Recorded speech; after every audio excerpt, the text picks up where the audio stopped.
ಜನಸಂಖ್ಯೆ ಕಮ್ಮಿ ಆಗ್ತದೆ ಜಾಸ್ತಿ ಆಗ್ತದೆ? ಜಾಸ್ತಿ ಆಗ್ತದೆ ಅಲ್ವಾ? ತಿನ್ನೋರ ಸಂಖ್ಯೆ ಜಾಸ್ತಿ ಆಗ್ತದೆ. ಕೃಷಿ ಭೂಮಿ ಕಡಿಮೆ ಆಗ್ತದೆ ಅಲ್ವಾ? ಕೃಷಿ ಭೂಮಿ ಕಡಿಮೆ ಆಗ್ತದೆ, ಜನಸಂಖ್ಯೆ ಜಾಸ್ತಿ ಆಗ್ತದೆ. ಇವತ್ತು 3 ಹೊತ್ತು ಊಟ ತಗೊಳ್ಳೋದಕ್ಕೂ ಕಷ್ಟ ಆಗ್ತದೆ ನಮ್ಮ ಕೃಷಿ ಭೂಮಿ.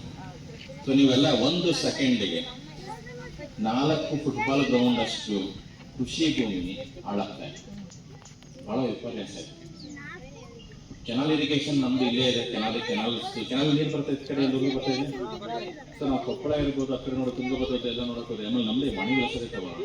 Canal irrigated last end canal ಎಲ್ಲ ಆಗುತ್ತಲ್ಲ, ನೀರು ಬರ್ತಾ ಇದೆಯಲ್ಲ, ಆ ಲಾಸ್ಟ್ ಎಲ್ಲಿ ನಿಲ್ತಾ ಇದೆಯಲ್ಲ ಅಲ್ಲಿ ರಸಗೊಬ್ಬರಗಳೆಲ್ಲ ಬರ್ತಾ ಇರುತ್ತೆ. ಯಾಕಂದ್ರೆ ಒಬ್ಬ ರೈತನ ತೋಟದಿಂದ ಇನ್ನೊಂದು ಬರ್ತಾ ಕೆನಾಲ್ ನೀರು ಸೇರ್ತಾ ಇರುತ್ತೆ. ಬರ್ತಾ ಏನಾದ್ರು ಕಲುಷಿತ ಆಗ್ತದೆ.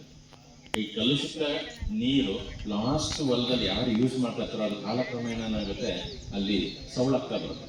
ಆ ಸೌಳನ್ನ ನಾವು ಮೇಂಟೈನ್ ಮಾಡಲ್ಲ ಅಂದ್ರೆ ಕ್ಷಾರ ಭೂಮಿ ಆಗುತ್ತೆ. ಕ್ಷಾರ ಭೂಮಿಯಲ್ಲಿ ಬರ್ತಾ ಫಲವತ್ತತೆ ಕಡಿಮೆ ಆಗಿ ಕೃಷಿಗೆ ಯೋಗ್ಯವಾಗಿರ್ತಕ್ಕಂಥ ಭೂಮಿ ಕೃಷಿಗೆ ಯೋಗ್ಯವಲ್ಲದ ಭೂಮಿಯಾಗಿ ಕನ್ವರ್ಟ್ ಆಗ್ತದೆ. ಹೌದಾ?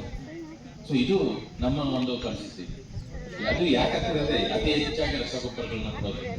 ನಾವು ರಸಗೊಬ್ಬರಗಳನ್ನ ಕೊಡಬೇಕಾದ್ರೆ ಮಣ್ಣು ಪರೀಕ್ಷೆ ಆಧಾರದ ಮೇಲೆ ಎಷ್ಟು ಪ್ರಮಾಣದಲ್ಲಿ ರಸಗೊಬ್ಬರಗಳು ನಮ್ಮ ಭೂಮಿಗೆ ಬೇಕು ಅನ್ನೋದನ್ನ ನಾವು ಮನಗಂಡು ನಾವು ರಸಗೊಬ್ಬರಗಳನ್ನ ಕೊಟ್ಟಿದ್ದೇ ಆದಲ್ಲಿ ಸಮಗ್ರ ಕೃಷಿ ಇರ್ಬೋದು, ಸಮಗ್ರ ಪೋಷಕಾಂಶಗಳನ್ನ ನಿರ್ವಹಣೆ ಮಾಡೋದ್ರ ಮೂಲಕ ನಮ್ಮ ಇಳುವರಿನ ನಾವು ಹೆಚ್ಚಿಸ್ತೀವಿ. ಸೊ ಇಷ್ಟು ಜನ ರೈತರಿಗೆ ಲಾಸ್ಟ್ ಟೈಮ್ ನಾನು ಈ ಪ್ರೋಗ್ರಾಮ್ ಮಾಡಿದ್ದೆ. ಸೊ ಅಲ್ಲಿ ಒಬ್ಬರು ಕೃಷಿ ಮಣ್ಣು ಪರೀಕ್ಷೆ ಮಾಡ್ತೀನಿ ಅದು. ಈಗ ಎಷ್ಟು ಜನ ಮಾಡ್ತಿದ್ರಿ ಮಣ್ಣು ಪರೀಕ್ಷೆ ಅಲ್ವಾ? ನಮ್ಗೇನಾದ್ರು ಆರೋಗ್ಯ ಸರಿಯಿಲ್ಲ ಅಂದ್ರೆ BP ಡೌನ್ ಆಗ್ತದೆ ಅಂದ್ರೆ ಇಮಿಡಿಯೇಟ್ ಆಗಿ ಹೋಗ್ತೀರಿ ಡಾಕ್ಟರ್. ಹೌದಾ? BP ಟೆಸ್ಟ್ ಮಾಡಿಸ್ಕೊಳ್ತೀರಿ, ಶುಗರ್ ಟೆಸ್ಟ್ ಮಾಡಿಸ್ಕೊಳ್ತೀರಿ. ತಿಂಗಳಿಗೊಂದು ಮಣ್ಣು ಪರೀಕ್ಷೆ 2 ವರ್ಷಕ್ಕೊಮ್ಮೆ ಅಥವಾ 3 ವರ್ಷಕ್ಕೊಮ್ಮೆ ನಮ್ಮ ಇಲ್ಲೇ ಕೃಷಿ ವಿಜ್ಞಾನ ಕೇಂದ್ರ ಇದೆ. ದಯವಿಟ್ಟು ನಿಮ್ಮ ಮಣ್ಣಿನ ಒಮ್ಮೆ ಅದು ಪರೀಕ್ಷೆ ಮಾಡಿಸಿ ಅದರಲ್ಲಿ ಇರ್ತಕ್ಕಂಥ ಪೋಷಕಾಂಶಗಳು ಎಷ್ಟಿದೆ, ಯಾವ ಪ್ರಮಾಣದಲ್ಲಿದೆ ಅದನ್ನ ಮನಗಂಡು ಪೋಷಕಾಂಶಗಳನ್ನ ನೋಡಿಕೊಂಡು ನೀವು ಬೆಳೆಗೆ ಯಾವ ರೀತಿಯಾದ ಪೋಷಕಾಂಶಗಳು ಬೇಕು ಅನ್ನೋದು ನೋಡಬಹುದು. ಈಗ ಮೊನ್ನೆ 1 ವಾರದ ಹಿಂದೆ ಕೃಷಿ ಇಲಾಖೆಯಿಂದ ನಿಮಗೆ ಒಂದು ಗ್ರೂಪ್ ಏನಾದಿತ್ತು ನಿಮ್ಗೆಲ್ಲ ಬಂದಿರ್ಬೋದು, ಪ್ರಕಟಣೆ ಮಾಡಿದ್ದಾರೆ.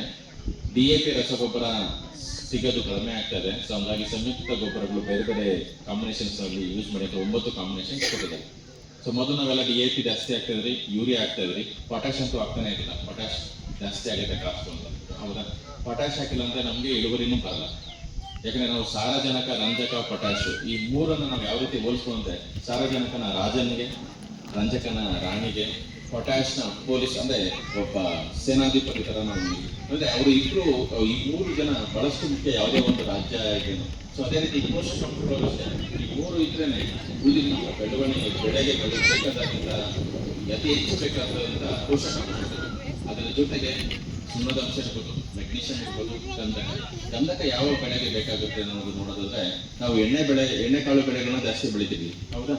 ಎಣ್ಣೆಕಾಳು ಬೆಳೆ ಬೆಳೀತಾ ಇದೀವಿ ಅಂತಂದಾಗ ಗಂಧಕಯುಕ್ತ ರಸಗೊಬ್ಬರಗಳನ್ನ ಕೊಡೋದ್ರ ಮೂಲಕ ಗಂಧಕ ಏನ್ ಮಾಡುತ್ತೆ, ಎಣ್ಣೆ ಅಂಶನ ಜಾಸ್ತಿ ಮಾಡುತ್ತೆ. ಸೊ ನಾವು ಬರೀ DAP ಹಾಕ್ಬಿಟ್ಟು ಸುಮ್ಮನೆ ಹಾಕ್ಬಿಟ್ರೆ ಆಗಲ್ಲ. ಗಂಧಕ ಯಾವ ರಸಗೊಬ್ಬರಗಳಿದೆ ಅಥವಾ ಗಂಧಕ ಇರತಕ್ಕಂಥ ರಸಗೊಬ್ಬರ ಸಿಗಲ್ಲ. ನಮ್ಗೆ ಜಿಪ್ಸಮ್ ಸಿಗುತ್ತಾ? ಜಿಪ್ಸಮ್ ಎಲ್ಲರಿಗೂ ಗೊತ್ತಿದೆ. ಜಿಪ್ಸಮ್ ಅದು 7 ವರ್ಷಕ್ಕೊಮ್ಮೆ ಕೊಡಿ. ಅಥವಾ ನೀವು ಶೇಂಗಾ ಏನಾದ್ರು ಬೆಳಿತಾ ಇರ್ಬೇಕಾದ್ರೆ ಅಥವಾ ಸೂರ್ಯಕಾಂತಿ ಬೆಳೀತಾ ಇದ್ದೀರಿ ಅಂದಾಗ ಅಥವಾ ನೀವು ಕ್ಯಾಶ್